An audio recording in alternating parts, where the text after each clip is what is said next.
Hi, my name is Alana Bunsen and I'm here with Iain MacKenzie today. How are you, Iain? I'm very well, Alana. Good. Good to be here. Good. We've just recently met in the last 5 minutes, so it's interesting to sit with you today and hopefully we get to know why you've already been involved and in the project. Yes. So tell me how you found the project, first of all, how you came by it, and then what you want to share today in particular about your story. Okay. I got involved because I met Tracy about 6 or 7 years ago on a completely different project, and we've more or less just kept in touch every 6 months, whether you need a conversation or not. One of those friendships you don't need to talk every second day to maintain the connection, and she told me about this idea and I thought it's a great idea, so yeah, let me be part of it. Yes, Stacey's very much like that, isn't she? Indeed, she keeps in contact, she's very much into connection. Much better at networking than I am, have to say. Good, excellent. And so what's a little bit of your background, or tell us what then you've now added to the project? Okay, my background is actually business consulting more than anything else. I have just launched a thing called BPI, Brand Perception Indicator. That actually tells you how your business is or how your brand is operating in 10 different categories. And better than that, it tells you what the market thinks of your brand. Okay. The short version is that it's kind of like a psychology test or an aptitude test, but instead of being for a person, it's for a brand. Okay. So coming back to the project then, that sounds very different to the project, and that's very interesting because what we're here today is to also, this video is going to be watched by others who may be potentially wanting to get involved, and everyone comes from a different background or has a different driving force in their life. You're right that it seems to be very different on the surface. However, communication is a big part of a successful business. Yes. You have to actually not only be able to be good at the things you do, but you have to be able to convey that capability to the market. Yes. And I see the Ripple Effects book being all about communication. Give you a little example. 3 or 4 years ago, I was in a group where there were some troubled kids. I got buddied up with this young man, really nice kid. He was the kind of kid that anyone would be happy to have as a child. He was just such a good kid.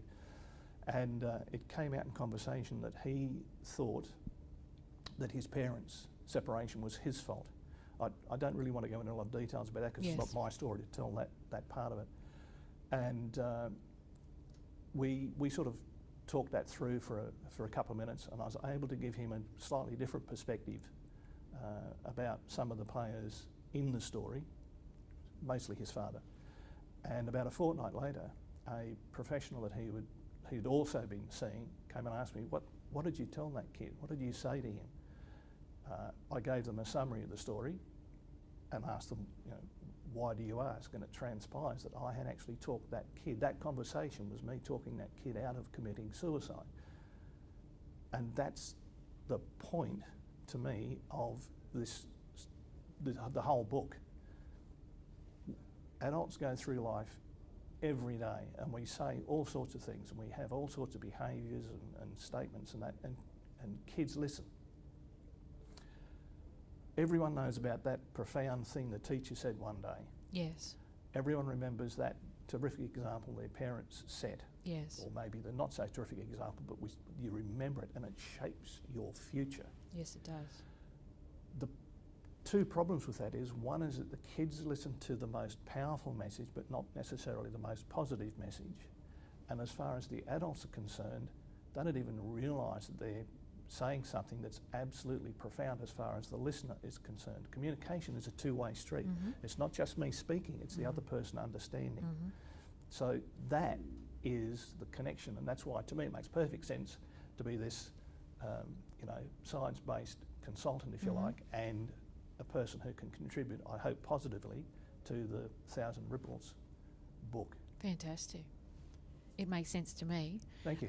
As simple, and keeping it as simple as communicating a positive message, because there's negative messages, of course, that kids are hearing, but also the more we have positive messages, they are going to hear it. They're going to have more of an opportunity to find something in themselves in that message. Yes. Yes, exactly. Yeah. And it's not just, that's not curtailing what the positive message is about. As this is being videoed, we've recently had an election in a certain powerful country. Yes. Some people are so fixed on inclusiveness and sharing, unity. Others are more fixated on, a stronger image. A positive message is really a mix of all of those.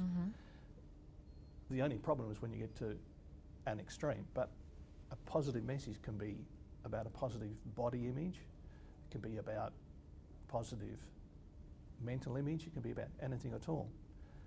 I've just thought of another example about how people think affects what they do. And yes. Please share it. Up until the age of 9, if you ask a boy, run like a boy, run on the spot, but run like a boy, and they'll run normally. If you ask a girl to do the same thing, she will run normally. If you ask them after the age of 9, run like a boy, they run what we would consider normally. If you say run like a girl, they'll flap their arms and do all sorts of silly things. Fact is, if you look at the Olympics, girls run exactly the same as boys run. The only reason that we have this difference when kids get a little older is because they believe that's what happens. So the message, the values that kids instill is so powerful. And adults, especially perhaps parents, but adults are instilling those ideas, those concepts in kids every day. Yes. So kids are exposed to many messages, Absolutely. as we said, sometimes through the primary caregivers or the media or teachers and authorities. Absolutely, correct. So this project is really giving the children opportunity to read and feel something else in themselves. Yes. Listen to stories. Get a bit of balance. Yes, and find something in there that works for them. Correct. And that's definitely the ripple effect, isn't it? It is. What we say absolutely matters. Yes, it does. And even if we're talking in person or if we write a story, Yep.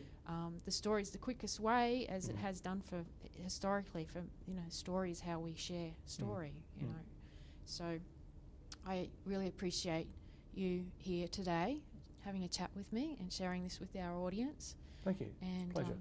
I look forward to hearing the outcomes of your story and reading your story very soon. Thank you very much. Thank you, Iain. Take care. Bye-bye. Bye.